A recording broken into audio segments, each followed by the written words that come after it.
¿Alguna vez tu propia hermana te robó lo más importante de tu vida? ¿Crees que la sangre de verdad vale más que la traición? Hola, la historia trata sobre la ruptura entre dos hermanas gemelas que antes eran inseparables. Un anuncio público cambia la percepción de toda la familia y deja a la protagonista señalada. Gracias. Esta narración es completamente ficticia y ha sido creada únicamente con fines de entretenimiento. Cualquier parecido con personas, nombres, lugares o hechos reales es pura coincidencia.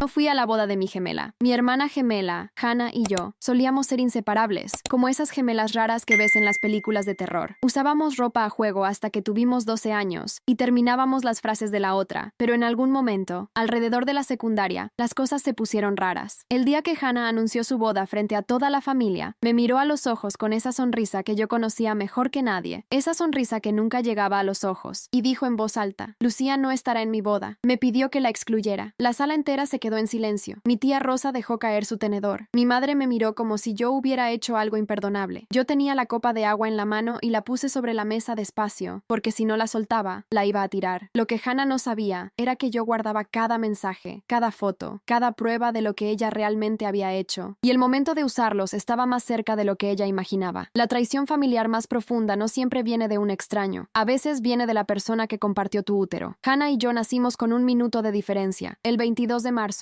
hace 31 años. Ella primero, yo después, y así fue toda nuestra vida. Ella primero en todo, primero en caminar, primero en tener novio, primero en ser la favorita de mamá, aunque nadie lo dijera en voz alta. Yo lo sabía. Las hermanas gemelas saben esas cosas sin que nadie las explique. Cuando crecimos y empezamos a tener vidas separadas, pensé que la rivalidad de la infancia había quedado atrás. Me equivoqué, porque lo que Hannah me hizo no fue un impulso de los celos, fue calculado, fue planeado, y lo hizo sonriendo. Rodrigo y yo llevábamos 2 años juntos cuando Hannah lo conoció en la reunión de cumpleaños de mi padre. Yo lo presenté, orgullosa, tomada de su mano. Hannah lo saludó con un abrazo que duró 3 segundos más de lo normal. En ese momento pensé que era mi imaginación. Después entendí que no lo era. Durante meses vi señales que no quise leer. Rodrigo revisando el teléfono en el baño. Hannah apareciendo en los mismos lugares que nosotros, sin haber sido invitada. Conversaciones que se cortaban cuando yo entraba a la habitación. La hermana traidora no siempre llega con cara de villana. A veces llega con tu misma cara. No fui a la boda de mi gemela. Mi hermana gemela, Hannah y yo, solíamos ser inseparables, como esas gemelas raras que ves en las películas de terror. Usábamos ropa a juego hasta que tuvimos 12 años y terminábamos las frases de la otra, pero en algún momento, alrededor de la secundaria, las cosas se pusieron raras. El día que Hannah anunció su boda frente a toda la familia, me miró a los ojos con esa sonrisa que yo conocía mejor que nadie, esa sonrisa que nunca llegaba a los ojos, y dijo en voz alta: Lucía no estará en mi boda. Me pidió que la excluyera. La sala entera se quedó en silencio. Mi tía Rosa dejó caer su tenedor. Mi madre me miró como si yo hubiera hecho algo imperdonable. Yo tenía la copa de agua en la mano y la puse sobre la mesa despacio, porque si no la soltaba, la iba a tirar. Lo que Hannah no sabía era que yo guardaba cada mensaje, cada foto, cada prueba de lo que ella realmente había hecho, y el momento de usarlos estaba más cerca de lo que ella imaginaba. La traición familiar más profunda no siempre viene de un extraño. A veces viene de la persona que compartió tu útero. Hannah y yo nacimos con 1 minuto de diferencia, el 22 de marzo, hace 31 años. Ella primero, yo después, y así fue toda nuestra vida. Ella primero en todo, primero en caminar, primero en tener novio, primero en ser la favorita de mamá, aunque nadie lo dijera en voz alta. Yo lo sabía. Las hermanas gemelas saben esas cosas sin que nadie las explique. Cuando crecimos y empezamos a tener vidas separadas, pensé que la rivalidad de la infancia había quedado atrás. Me equivoqué, porque lo que Hannah me hizo no fue un impulso de los celos, fue calculado, fue planeado, y lo hizo sonriendo. Rodrigo y yo llevábamos 2 años juntos cuando Hannah lo conoció en la reunión de cumpleaños de mi padre. Yo lo presenté, orgullosa, tomada de su mano. Hannah lo saludó con un abrazo que duró 3 segundos más de lo normal. En ese momento pensé que era mi imaginación. Después entendí que no lo era. Durante meses vi señales que no quise leer. Rodrigo revisando el teléfono en el baño. Hannah apareciendo en los mismos lugares que nosotros sin haber sido invitada. Conversaciones que se cortaban cuando yo entraba a la habitación. La hermana hermana traidora no siempre llega con cara de villana. A veces llega con tu misma cara. La primera vez que tuve una prueba real fue un martes por la tarde. Rodrigo había dicho que trabajaría hasta tarde, que tenía una reunión con su supervisor que probablemente se extendería hasta las 9 de la noche. Yo lo creí porque siempre lo creía. Esa noche mi amiga Patricia me llamó para ir a tomar un café cerca del centro. Acepté porque necesitaba salir, porque el departamento me estaba ahogando con ese silencio raro que tenía cuando Rodrigo no estaba. Cuando Patricia y yo pasamos frente al restaurante Los Fresnos, lo vi. Rodrigo estaba sentado en una mesa junto a la ventana. Enfrente de él estaba Hannah. No era una reunión de trabajo. Tenían 2 copas de vino. Ella se reía con la cabeza echada hacia atrás, de esa manera exagerada que usaba cuando quería que la miraran. Yo me detuve en la banqueta. Patricia me agarró del brazo. ¿Esa es tu hermana? No respondí. Me quedé ahí parada 3 segundos, 4, 5, mirando cómo Rodrigo le ponía la mano sobre la mesa a Hannah y ella no la quitaba. No entré. No golpeé la ventana. No llamé a Rodrigo ahí mismo. Caminé hasta la esquina. Le dije a Patricia que me sentía mal y me fui a casa. Esa noche no dormí. Repasé cada momento de los últimos meses buscando las señales que había ignorado y las encontré todas, perfectamente alineadas, como si siempre hubieran estado ahí esperando que yo las viera. Rodrigo llegó a las 10:20. Dijo que la reunión se había alargado. Le dije que bien, que ya tenía sueño, y apagué la luz. Él se durmió en 10 minutos. Yo no pegué un ojo. Al día siguiente empecé a prestar atención de una manera diferente, no de la manera desesperada en que prestan atención las mujeres que sospechan y quieren confirmar para poder explotar. Lo hice con calma. Guardé capturas de pantalla de las ubicaciones compartidas cuando Rodrigo olvidaba apagarlas. Anoté fechas, horas, coincidencias. 3 semanas después tenía suficiente para saber con certeza lo que estaba pasando, pero no tenía suficiente para entender hasta dónde había llegado la traición familiar entre mi propia hermana gemela y el hombre con quien yo pensaba casarme. Fue mi prima Gabriela quien me dio el siguiente pedazo. Gabriela tiene 34 años, vive en el mismo barrio que Hannah y no soporta guardar secretos más de 2 semanas. Me llamó un domingo por la mañana con voz de quien está a punto de decir algo que sabe que va a explotar todo. Lucía, tengo que decirte algo y no sé cómo. Le dije que lo dijera directo. Vi a Rodrigo salir del departamento de Hannah el jueves en la mañana. Eran las 7:15. Llevaba la misma ropa que el día anterior. El teléfono se me resbaló un poco entre los dedos. Lo sostuve con más fuerza. Le pregunté si estaba segura. Me dijo que sí, que los había visto desde su auto cuando iba al trabajo, que pensó que quizás yo ya lo sabía, que esperó días para llamarme porque no quería ser la que rompiera todo. Le agradecí. Colgué. Me senté en el piso de la cocina y me quedé ahí un rato, no llorando, sino procesando. Había una diferencia entre saber algo y tener a alguien que lo confirmara con nombre, hora y dirección. Esa tarde llamé a Hannah. Le pregunté cómo estaba. Me dijo que bien, que estaba viendo una serie, que tenía mucho trabajo esa semana. Normal, perfectamente normal. La voz de una hermana traidora que no sabe que ya la descubriste suena exactamente igual que siempre. Eso fue lo que más me dolió, que no había nada diferente en su voz. Ningún titubeo, ninguna culpa. Colgué y decidí que no iba a confrontar a ninguno de los dos todavía. Quería saber hasta dónde estaban dispuestos a llegar. 3 semanas más tarde, Rodrigo me pidió que habláramos. Nos sentamos en la sala del departamento que compartíamos. Él tenía las manos entrelazadas sobre las rodillas, lo cual en él siempre era señal de que estaba nervioso. Me dijo que necesitaba ser honesto conmigo, que había pasado algo que no debía haber pasado, que lo lamentaba profundamente. Le pregunté con quién. Tardó 4 segundos en responder. Con Hannah. 4 segundos. 4 segundos para decir el nombre de mi hermana gemela después de meses de mentiras. Le dije que se fuera esa misma noche. No grité, no lloré frente a él. Lo miré hasta que se levantó del sofá, buscó su chaqueta y salió por la puerta. Cuando escuché el elevador bajar, me fui al baño, abrí la llave del agua caliente y me senté en el borde de la tina hasta que el vapor llenó el cuarto. Eso fue todo lo que me permití esa noche. Lo que vino después fue peor que la traición misma. Hannah no me llamó, no me escribió, no hizo absolutamente nada durante 11 días. 11 días de silencio de la persona que había dormido en la cama de al lado mía durante 16 años, que me había acompañado al médico cuando me operaron de apendicitis a los 22, que supuestamente era mi otra mitad. Al 12º día me llegó un mensaje suyo que decía: sé que estás enojada. Cuando estés lista para hablar, aquí voy a estar. Como si yo fuera la que tenía que estar lista. Como si el tiempo que ella necesitaba para instalarse con mi exnovio fuera el mismo tiempo que yo necesitaba para procesar la boda de mi gemela rival, que todavía no existía, pero que ya se estaba armando en silencio. No respondí ese mensaje, pero sí hablé con mi madre. Eso fue un error que no volvería a cometer. Mamá me escuchó con esa cara suya de cuando algo la incomoda, pero no quiere decirlo directamente. Cuando terminé de hablar, me dijo: Lucía, las cosas del corazón son complicadas. Rodrigo y tú ya no estaban bien desde hace tiempo, ¿no? Me quedé mirándola. Le pregunté quién le había dicho que no estábamos bien. Bajó la vista. Fue Hannah. Hannah le había contado a mamá, antes de que yo dijera una sola palabra, que Rodrigo y yo teníamos problemas, que la relación relación estaba deteriorada, que lo que había pasado entre ella y Rodrigo no había sido planeado, sino que surgió de manera natural en un momento de vulnerabilidad de él. Mi propia hermana gemela había ido primero a preparar el terreno con nuestra madre para que cuando yo llegara con la verdad ya pareciera que era mi versión contra la suya. Y mamá, sin darse cuenta, ya estaba del lado de Hannah. Salí de casa de mi madre sin decir nada más. En el camino de regreso, mientras manejaba, sentí algo que no esperaba sentir. Claridad, no rabia ciega, no desesperación. Claridad fría y ordenada. Entendí en ese momento que Hannah no había improvisado nada. Todo había sido una estrategia de la hermana traidora que vivía detrás de mi misma cara, y que si yo quería que la justicia divina llegara, iba a tener que ser igual de paciente y calculada que ella. Guardé eso en algún lugar dentro de mí y seguí manejando. 2 meses después llegó la noticia del compromiso. Rodrigo le propuso matrimonio a Hannah durante un viaje a Cartagena que hicieron juntos. Me enteré por mi tía Rosa, que me lo dijo por teléfono con una voz que mezclaba vergüenza ajena con chisme puro. ¿Ya sabías? No, no sabía, pero actué como si no me sorprendiera demasiado, porque para ese momento ya nada de lo que Hannah hiciera podía sorprenderme. La boda de mi gemela rival estaba en marcha, y yo todavía tenía todo guardado. Los siguientes meses fueron los más extraños de mi vida. Por fuera yo seguía funcionando, iba al trabajo, veía a mis amigas, llamaba a mi padre los domingos. Por dentro estaba construyendo algo, aunque todavía no sabía exactamente qué forma iba a tomar. Lo que sí sabía era que no iba a reaccionar antes de tiempo. Hannah contaba con que yo explotara, con que hiciera una escena, con que le diera a la familia la imagen de Lucía la inestable frente a Hannah la enamorada. No le iba a dar eso. Fue Patricia quien me dio sin querer la pieza que faltaba. Estábamos tomando café en su casa, cuando mencionó de pasada que había visto a Rodrigo en el gimnasio del barrio, que había hablado un momento con él, que se lo notaba raro, incómodo. Dijo algo interesante, me comentó Patricia, envolviendo las manos en su taza. Dijo que él le había pedido a Hannah que hablara contigo antes de que lo anunciaran oficialmente, que Hannah le prometió que lo haría. Levanté la vista. Y nunca lo hizo. Él lo descubrió cuando tu madre ya sabía todo y tú todavía no sabías nada. Eso era importante. Eso quería decir que incluso Rodrigo, que no era precisamente inocente en todo esto, había visto algo en Hannah que le generó incomodidad suficiente como para pedirle que actuara de otra manera. Que Hannah había ignorado eso también. Que la única persona a quien Hannah le importaba en toda esta historia era Hannah. 3 semanas antes de la boda, Hannah me invitó a almorzar. Fue la primera vez que nos vimos solas desde que todo había salido a la luz. Llegué al restaurante que ella eligió, que era caro y luminoso, y estaba en una zona de la ciudad donde ella sabía que yo me sentía fuera de lugar. Se sentó frente a mí con esa postura suya de siempre, espalda recta, manos sobre la mesa, como si fuera a darme una clase. Me dijo que quería que estuviera en su boda, que éramos gemelas, que lo que había pasado con Rodrigo ya era parte del pasado y que la familia tenía que seguir unida. Le pregunté si me estaba pidiendo disculpas. Sonrió de lado. Te estoy pidiendo que seas madura. Ahí estaba. No había disculpa. No había reconocimiento de nada. Solo la sugerencia de que yo era la que necesitaba madurar. Le dije que lo pensaría. Ella asintió satisfecha, como si ya supiera la respuesta. Pagó la cuenta y se fue primero, como siempre. Yo me quedé 5 minutos más en la mesa, mirando el vaso de agua sin tocarlo, y tomé la decisión final. No iba a ir a su boda, pero antes de que llegara ese día, había algo que tenía que hacer. Mi prima Gabriela tenía una relación cercana con la madrina de bodas de Hannah, una mujer llamada Fernanda que conocía a Hannah desde la universidad. Gabriela me había comentado en varias ocasiones que Fernanda no era tan cercana a Hannah como parecía, que en realidad la relación entre ellas era más de apariencia que de amistad real. Le pedí a Gabriela que me la presentara. Nos reunimos las 3 en casa de Gabriela un miércoles por la tarde. Fernanda era directa, de las personas que no rodean las cosas. Cuando le conté lo que sabía, lo que tenía guardado, lo que había pasado desde el principio, me escuchó sin interrumpir. Al terminar, dijo una sola cosa: yo también tengo cosas guardadas. Y empezó a hablar. Lo que Fernanda me contó cambió la dimensión completa de la traición familiar. Hannah no había conocido a Rodrigo en el cumpleaños de mi padre de manera casual. Fernanda sabía, porque Hannah se lo había contado a ella creyendo que lo guardaría, que Hannah llevaba meses hablando con Rodrigo por redes sociales antes de esa noche. Lo había buscado ella primero, a través de una cuenta que yo no conocía. La reunión en el cumpleaños no había sido un encuentro fortuito. Había sido el primer paso de un plan que Hannah llevaba construyendo desde mucho antes. El abrazo que duró 3 segundos de más no había sido espontáneo. Había sido un saludo que ellos ya se habían prometido en privado. Todo lo que yo había visto como señales había sido exactamente lo que parecía, y había comenzado mucho antes de lo que yo imaginaba. Me senté con eso durante 2 días. No dormí bien ninguna de esas noches. No por tristeza, sino porque estaba procesando la magnitud de algo que iba más allá de los celos, o de una atracción que se salió de control. Hannah había decidido quedarse con lo mío de manera deliberada y sostenida en el tiempo, y lo había hecho mientras seguía llamándome los domingos, mientras seguía apareciendo en las cenas de familia, mientras seguía seguía siendo, para todo el mundo, la gemela buena. El día que Hannah le anunció a la familia que yo no estaría en la boda, que yo misma había pedido ser excluida, yo ya llevaba una semana sabiendo exactamente lo que iba a pasar después. No dije nada en esa cena. Dejé que mi tía Rosa dejara caer el tenedor. Dejé que mi madre me mirara con esa cara. Tomé mi copa de agua, la puse sobre la mesa y esperé, porque la justicia divina no llega cuando uno la pide a gritos. Llega cuando uno ha hecho el trabajo. La boda de Hannah y Rodrigo estaba programada para el primer sábado de noviembre. Faltaban 12 días cuando Fernanda me escribió un mensaje corto. Ya hablé con las otras dos. ¿Están de acuerdo? Las otras dos eran amigas de Hannah de la época de la universidad, mujeres a quienes Hannah había tratado de manera similar en distintos momentos, tomando lo que necesitaba de ellas y descartándolas cuando ya no le servían. Fernanda las había contactado por su cuenta, sin que yo se lo pidiera. Eso me dijo algo importante, que yo no era la única, que el patrón de la hermana traidora era más antiguo que Rodrigo. No había nada ilegal en lo que planeábamos. No había trampa, no había engaño, solo la verdad, entregada a las personas correctas en el momento correcto. Fernanda había guardado mensajes de voz de Hannah donde ella misma describía su estrategia con Rodrigo, donde se reía de cómo yo no había notado nada, donde decía que yo siempre había sido demasiado ingenua para ver lo que tenía al frente.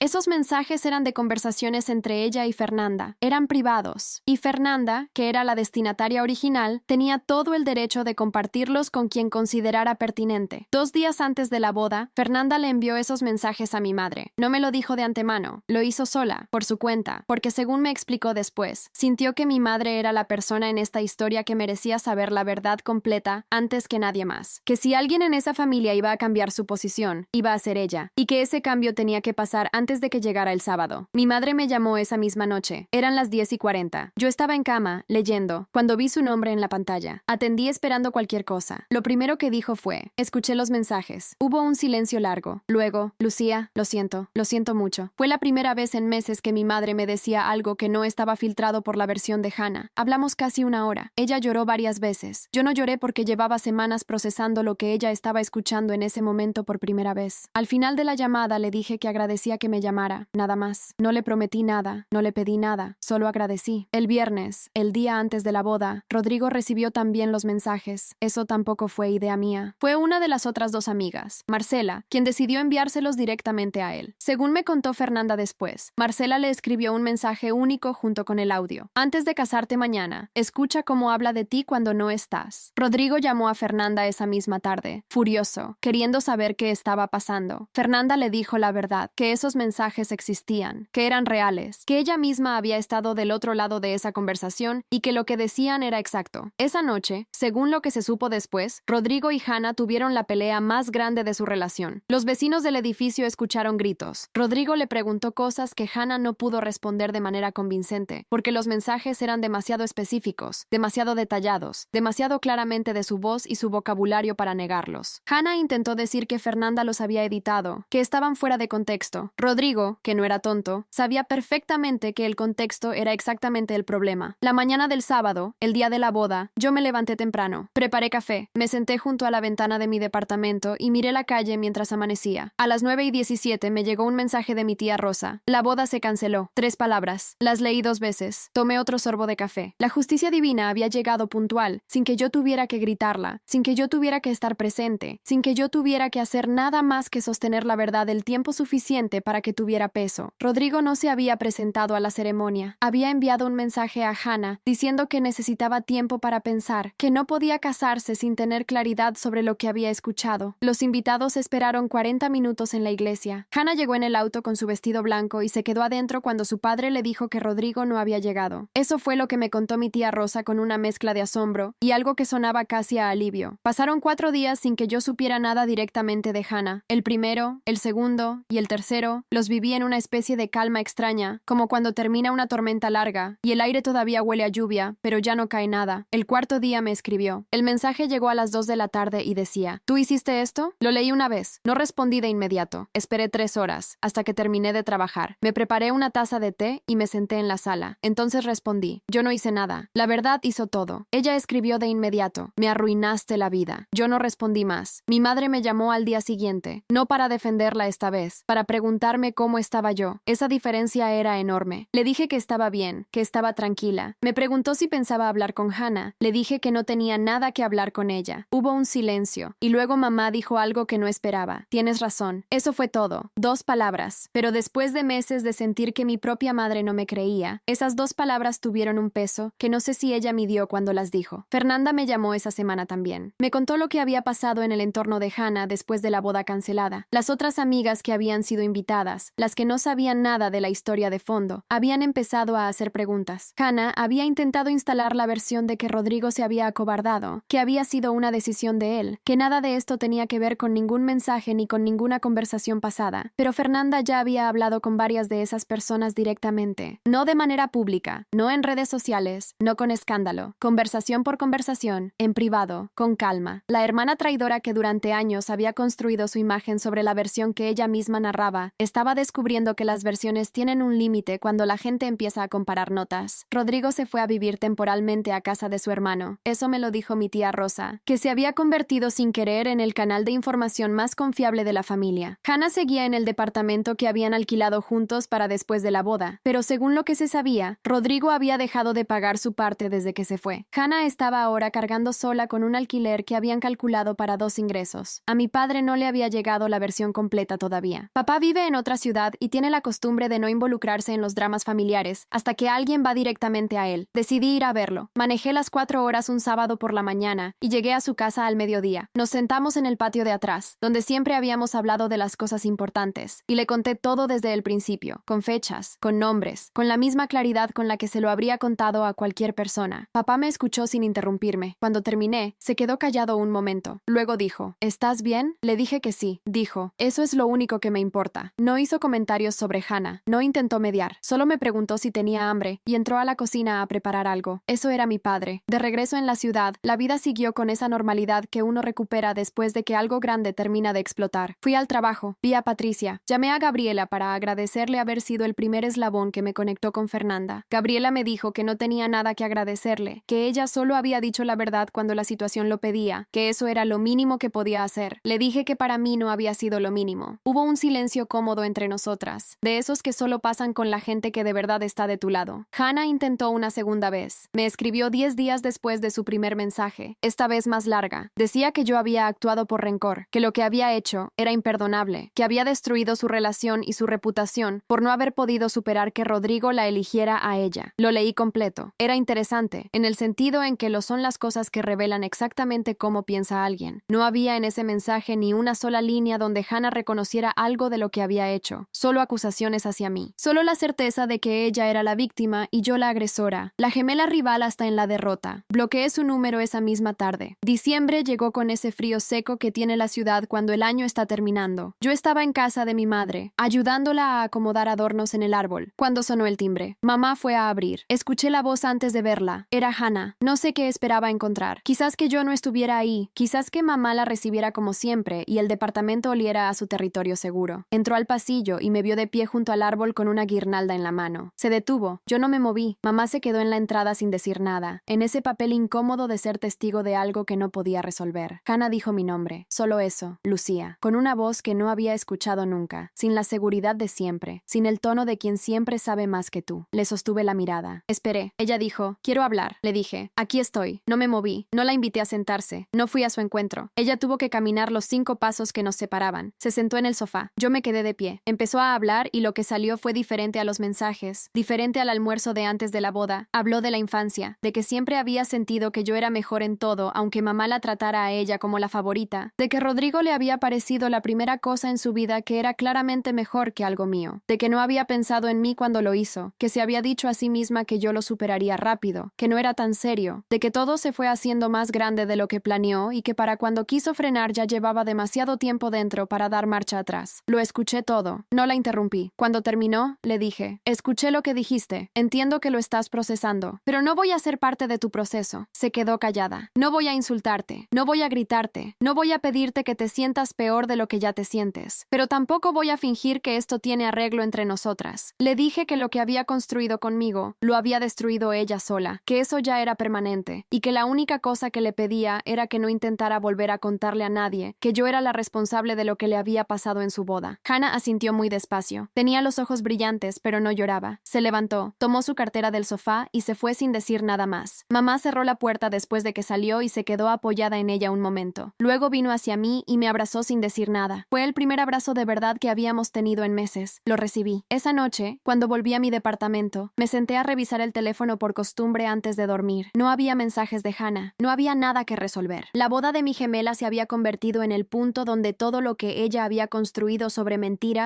se derrumbó de golpe, y yo no había tenido que empujar nada. Solo había sostenido la verdad el tiempo suficiente. Me fui a dormir temprano, sin rabia, sin nada pendiente. Enero fue distinto, no de manera dramática, no de un día para el otro, sino de esa forma en que cambian las cosas cuando ya no hay una tensión constante en el fondo de todo. Me levanté el primer lunes del año, preparé café y me di cuenta de que no había revisado nada relacionado con Hannah ni con Rodrigo en más de 2 semanas. Eso solo no había pasado en más de un año. Patricia y yo empezamos a caminar los martes y jueves por la mañana antes del trabajo. Gabriela me invitó a una cena con amigas suyas que yo no conocía, y fui, y resultó que eran personas interesantes que no tenían nada que ver con ninguno de los dramas de los últimos meses. Mi padre me llamó el segundo domingo de enero, como siempre, y esta vez la conversación fue larga y sin peso. Hablamos de libros, de un viaje que él quería hacer, de nada importante y de todo importante al mismo tiempo. Hannah, según lo que llegó a mis oídos sin que yo lo buscara, seguía en el departamento, pero había conseguido que Rodrigo pagara los meses que debía antes de finalizar el contrato. Rodrigo se había mudado definitivamente a un lugar propio. No habían retomado la relación. El círculo de amigas que Hannah había tenido en la universidad se había reducido considerablemente. Fernanda no era la única que había empezado a tomar distancia una vez que la versión oficial de Hannah dejó de coincidir con lo que cada una sabía por separado. Mi madre siguió llamando los miércoles. Eso tampoco había pasado en años, no con esa regularidad. No hablábamos de Hannah, hablábamos de otras cosas, de recetas, de la vecina nueva, de una serie que las dos estábamos viendo sin saber la una de la otra. Era una reconstrucción lenta y sin ceremonia, que era exactamente la única manera en que podía funcionar con ella. No siento lástima por Hannah. No la siento porque lo que hizo no fue un error de juicio ni un momento de debilidad. Fue una decisión sostenida en el tiempo, construida con paciencia y con la certeza de que yo no me daría cuenta, o de que si me daba cuenta, ya sería demasiado tarde para importar. Lo que no calculó fue que la misma paciencia con la que ella construyó su plan era la misma que yo iba a usar para que la verdad llegara a donde tenía que llegar. Las gemelas rivales se parecen en más cosas de lo que cualquiera de las dos quisiera admitir. Hay una cosa que me quedó de todo esto, y no es una lección grande ni una conclusión filosófica. Es algo más pequeño y más concreto. La gente que actúa desde el cálculo frío termina sola porque nadie, ni siquiera quienes la rodean y la admiran, confía de verdad en alguien así. Hannah puede conseguir nuevas amigas, puede encontrar otro hombre, puede reconstruir su imagen en otro círculo, pero la persona que estuvo más cerca de ella durante 31 años, la única que la conocía con la misma profundidad con que ella me conocía a mí, ya no está. Y eso no se reemplaza. Ella lo sabe, yo también. El juicio más duro que puede hacer la familia y las amigas de alguien no es el que se dice en voz alta, es el que se expresa en el silencio de quien ya no llama, en la ausencia de quien ya no aparece, en la mesa de Navidad donde hay un lugar vacío que nadie menciona pero todos notan. Hannah sembró traición familiar durante años y cosechó exactamente lo que plantó. Un departamento vacío, un novio que se fue y un apellido que la gente pronuncia ahora con esa pausa breve que delata que hay algo que no se dice. Yo, mientras tanto, tomé mi café del martes con Patricia, caminé 4 kilómetros por el parque con el sol de enero en la cara y llegué a casa con hambre y sin deudas pendientes con nadie.